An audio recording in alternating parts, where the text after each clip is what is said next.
We do this dance every single year, don't we? I sit here, I tell you Apple is revolutionizing the Mac. We get a chip that's 10% faster, and the chassis stays exactly the same. We all buy it, we all complain about the price, and the wheel keeps turning.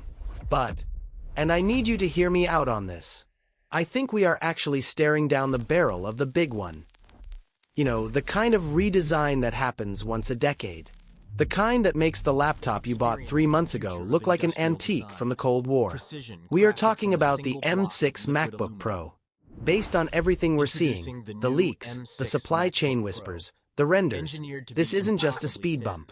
This is Apple finally giving us the MacBook Pro we have been writing fan fiction about for 5 years. We're talking about a complete physical overhaul, a display technology that changes everything, and features that I honestly thought Apple was too stubborn to ever implement. So, check your bank account balance just to prepare yourself for the emotional damage, and let's break down the early look at the M6 MacBook Pro. Let's start with the body. If you look at the current MacBook Pro, it's a beast. It's industrial, utilitarian, and thick. It's chunky in a way that says, I have fans and I'm not afraid to use them. But Apple has been on a serious diet kick lately. You saw what they did to the iPad Pro, making it impossibly thin. You've seen the rumors about the iPhone Air. Well, that philosophy is finally hitting the Pro laptop lineup. The rumor is that the M6 MacBook Pro is going to be significantly thinner and lighter. We're hearing it will slot perfectly in that Goldilocks zone, somewhere between the current hefty MacBook Pro and the razor-thin MacBook Air. Usually, when I hear thinner, I get PTSD. I have flashbacks to the butterfly keyboard era and thermal throttling where the laptop got so hot you could fry an egg on the trackpad. But because the new chips are getting so efficient, Apple supposedly has the headroom to slim this thing down without turning it into a furnace. For 16-inch users, this is huge. If Apple can shave off even 20% of the weight while keeping the Pro performance, that alone is worth the upgrade. It's about making the device feel modern again, because let's be honest, the current design is great, but it's starting to feel a little bit like a brick.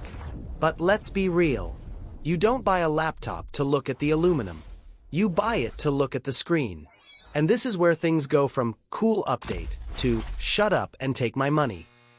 We are finally saying goodbye to mini LED. The M6 MacBook Pro is moving to a full OLED panel. If the rumors are true, they are porting over the tandem stack technology from the iPad Pro. That's nerd speak for stacking 2 OLED layers to get insane brightness without the risk of burn-in. It means perfect, inky, infinite blacks and contrast that will make your eyes water. It is going to be, objectively, the best screen ever put on a laptop. But there is a catch. And it is the most classic Apple catch of all time.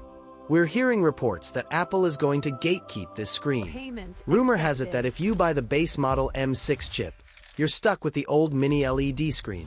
You only get the glorious OLED if you cough up the cash for the M6 Pro or M6 Max chips. Is that annoying? Yes. Is it surprising? Absolutely not. This is the company that sold us a polishing cloth for $20. Of course they're going to upsell the good screen. Okay, take a deep breath. Because we need to talk about the elephant in the room. The touch screen.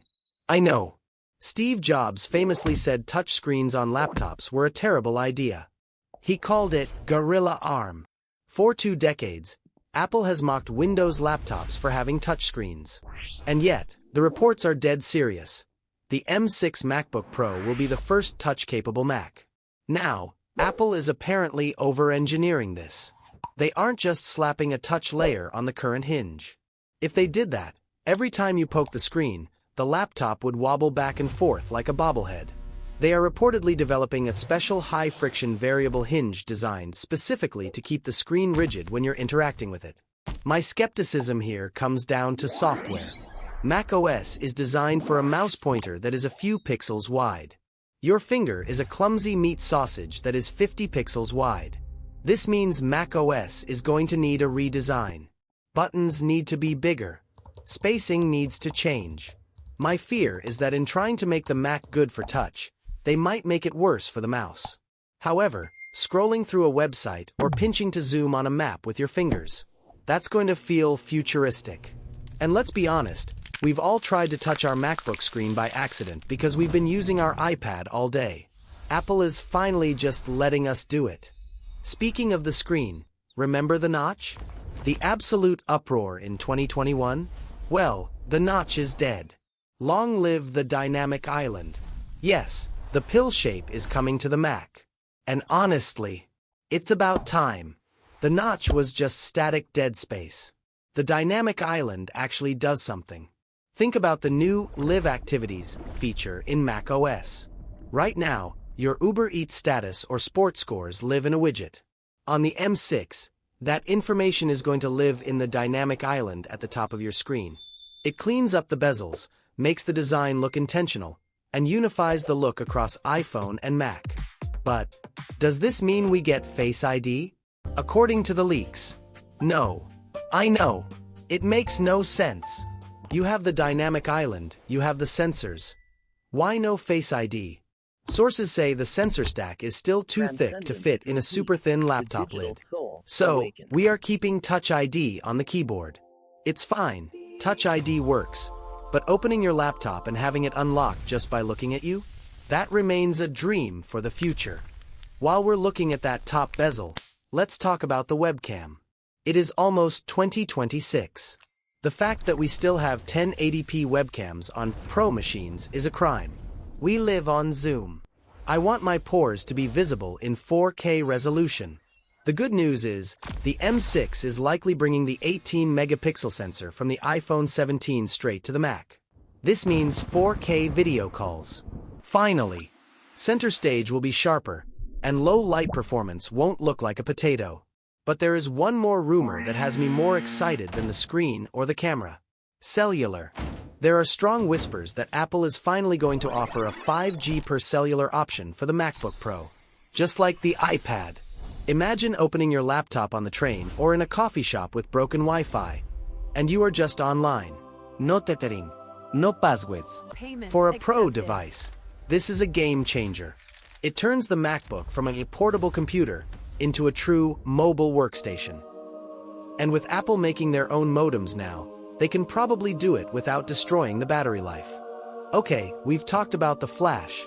Let's talk about the muscle. The M6 chips. At a certain point, these chips all sound the same, right? It's faster. Cool. But the M6 is significant because of the architecture. This is supposedly built on the 2-nanometer process. In silicon, smaller is better.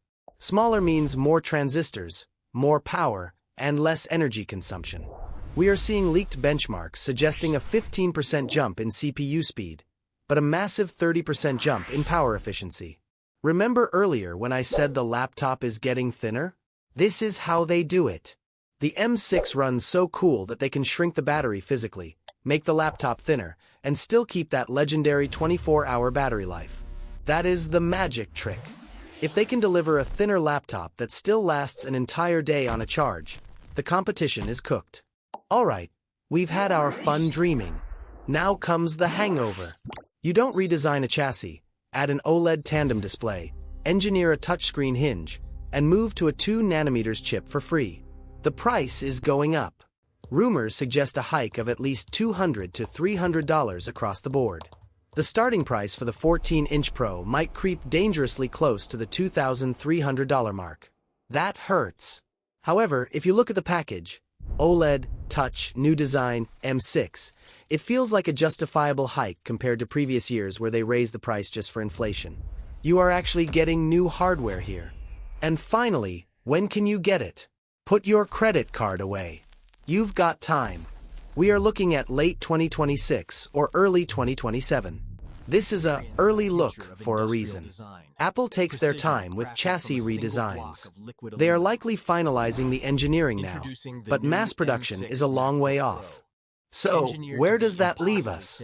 I think the M6 MacBook Pro represents a shift in Apple's philosophy. For a long time, the Mac was the conservative product. The iPhone got the cool tech first. The Mac was just the workhorse. But with this rumor cycle, it feels like the Mac is finally becoming the ultimate amalgamation of everything Apple does well. It's taking the iPad screen, the iPhone's dynamic island, and the Mac's power, and mashing it all into one supercomputer. I'm skeptical about the touchscreen. I'm terrified of the price. But I cannot lie to you. I am incredibly excited to see this thing in person. But what about you? Is a touchscreen on a Mac a dream come true or a smudge-filled nightmare? And is there any price point where you just say, nope, I'm buying a Windows machine? Let me know in the comments. If you enjoyed this deep dive, hit that like button so the algorithm knows we exist, and subscribe because we are going to be tracking every single leak on this machine until it's in my hands. Thanks for watching, and I'll catch you in the next one. Peace.